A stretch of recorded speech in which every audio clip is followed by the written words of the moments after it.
नमस्कार फ्रेंड्स, आपण मानकु तंत्र मंत्र विद्यारे स्वागत।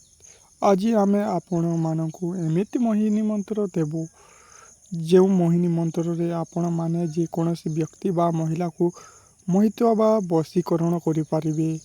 एही वशीकरण मंत्र बा मोहिनी मंत्र आपण केबे सुनी नथिबे, जानि नथिबे बा को वीडियो माध्यम रे आपण माने पाई नथिबे।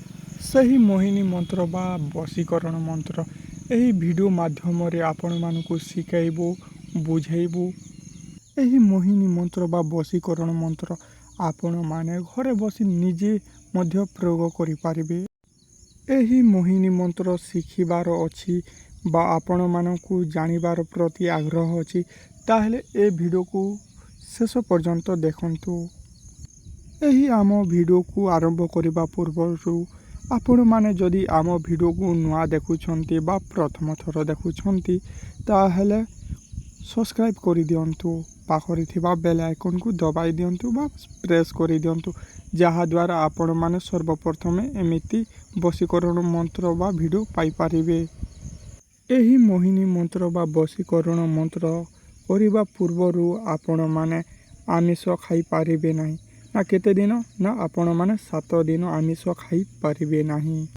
एही मोहिनी मंत्र बा वशीकरण मंत्र जदि आपण माननको विश्वास अछि ताहले एही मोहिनी मंत्र बा वशीकरण मंत्र प्रयोग करंतु।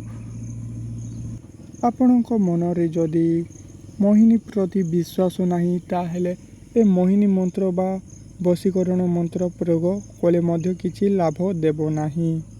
गोटिए डबा रे धला चाउल नै जिबे, हलदिया चाउल हेबनी।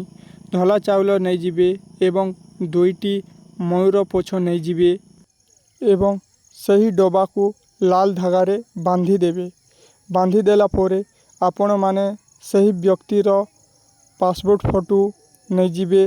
सही पासपोर्ट फोटो पछपटे आपण जो व्यक्ति को वशीकरण बा मोहिनी करबा को चाहउचंती सही व्यक्तिर रेड पेन रे नाम लिखिबे।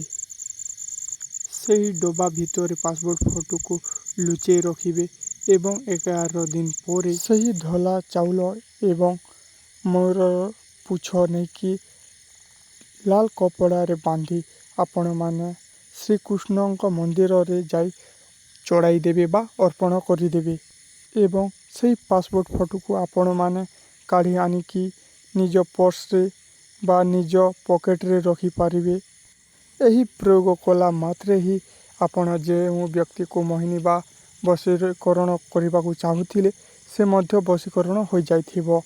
आम वीडियो पसंद आसिला तेबे निश्चित भावरे कमेंट माध्यम रे आपण माने हमकु जणाई पारिबे। तो रहउछु फ्रेंड्स, नमस्कार।